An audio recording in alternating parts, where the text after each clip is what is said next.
ಒಂಚೂರು ಆಯಿಲ್ ಹಾಕೊಂಡೆ. ಇವತ್ತು rice PAN cake ಇದು. ರೈಸ್ ಪ್ಯಾನ್ ಕೇಕು ಇದು ಫಸ್ಟ್ ನೋಡಿ ಎಷ್ಟು ಗಟ್ಟಿಗೈತೆ. ಇದನ್ನ ಬಹಳ ಕಡಿಮೆ ಉರಿನಲ್ಲಿ ಇಟ್ಕೊಬೇಕು.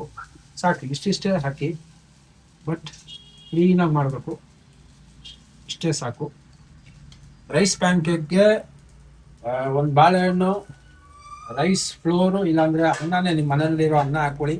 ಒಂದು 4 ಮೊಟ್ಟೆ. ಬೆಳಗ್ಗೆ ಎದ್ದಿದ ತಕ್ಷಣ ಮೇನ್ ಪ್ರೋಟೀನ್ ಬೇಕು. ಇದಕ್ಕಿಂತ ಬ್ಯೂಟಿಫುಲ್ ಬ್ರೇಕ್ಫಾಸ್ಟ್ ಇಲ್ಲ. ಅಪ್ಪ ಅಮ್ಮ ಎಲ್ಲರಿಗೂ ನೀವು ರೆಸ್ಟ್ ಕೊಟ್ಟಂಗಾಗುತ್ತೆ. ನೀವೇ ಮಾಡ್ಕೊಳ್ಳಿ.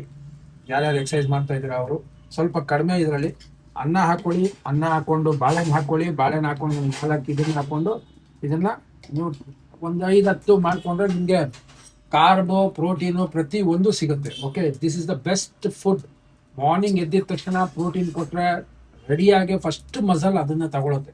ಓಕೆ, ರೈಸ್ ಪ್ಯಾನ್ ಕೇಕು ನಾನು ಇವಾಗ ತೋರಿಸ್ತೀನಿ. ಇಷ್ಟಾದಮೇಲೆ ನೋಡಿ ಕ್ಲೀನಾಗಿ ದೋಸೆ ಸ್ವಲ್ಪ ಇದಾಗೋ ಗಂಟ ಇರಿ. ಆದಷ್ಟು ನೀವು ಕೋಕೋನಟ್ ಆಯಿಲ್ನ ಯೂಸ್ ಮಾಡಿದ್ರೆ ಒಳ್ಳೆಯದು. ನಾನು ಇವತ್ತು ಕೋಕೋನಟ್ ಆಯಿಲ್ ಯೂಸ್ ಮಾಡ್ತಾ ಇಲ್ಲ. ನಾನು ಇವತ್ತು ಗ್ರೌಂಡ್ನಟ್ ಆಯಿಲ್ ಯೂಸ್ ಮಾಡ್ತಾ ಇದ್ದೀನಿ. ಕೋಕೋನಟ್ ಆಯಿಲ್ ಯೂಸ್ ಮಾಡಿ, ಇಲ್ಲ ಅಂತ ಅಂದರೆ ಆಲಿವ್ ಆಯಿಲ್ ಯೂಸ್ ಮಾಡಿ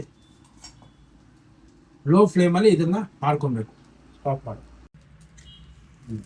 ಇದು ಇಷ್ಟು ಬೆಂದ ಮೇಲೆ ಕ್ಲೀನಾಗಿ ಮೆಲ್ಲಿಗೆ ಎತ್ತಿ ಮೆಲ್ಲಿಗೆ ಹಾಕಿ ನೋಡಿ. ದೋಸೆನೇ ಇದು. ಇದನ್ನು ಪ್ಯಾನ್ ಕೇಕ್ ಅಂತ ಇಂಗ್ಲೀಷಲ್ಲಿ ಹೇಳ್ತಾರೆ ಅಷ್ಟೇ. ಕ್ಲೀನಾಗಿ ಇಷ್ಟಿಗೆ ಬೆಂದು ಕ್ಲೀನಾಗಿ ಸ್ವಲ್ಪ ಹೊತ್ತು ಇರಿ. ಆಯಿಲ್ನ ಜಾಸ್ತಿ ಯೂಸ್ ಮಾಡಬೇಡಿ. ಓಕೆ, ಆಯಿಲ್ನ ಜಾಸ್ತಿ ಯೂಸ್ ಮಾಡೋಕ್ಕೆ ಹೋಗ್ಬೇಡಿ. ಬೆಳಗ್ಗೆ ಮಕ್ಕಳಿಗೆ ದೋಸೆ, ಚಟ್ನಿ ಅದು ಇದು ಹಾಕೋ ಬದಲು ಇದನ್ನ ಹಾಕಿ. ಆರೋಗ್ಯಕ್ಕೂ ಒಳ್ಳೆಯದು, ಪ್ರೋಟೀನು ಹೆವಿ ಸಿಗುತ್ತೆ. ಪ್ರೋಟೀನು, ಕಾರ್ಬು ಎಲ್ಲ ಎಲ್ಲ ಎಲ್ಲ ವೆರಿ ಬ್ಯೂಟಿಫುಲ್ ಫುಡ್ ಇದು. ನೋಡಪ್ಪ, ಪ್ಯಾನ್ ಕೇಕ್ ರೆಡಿ.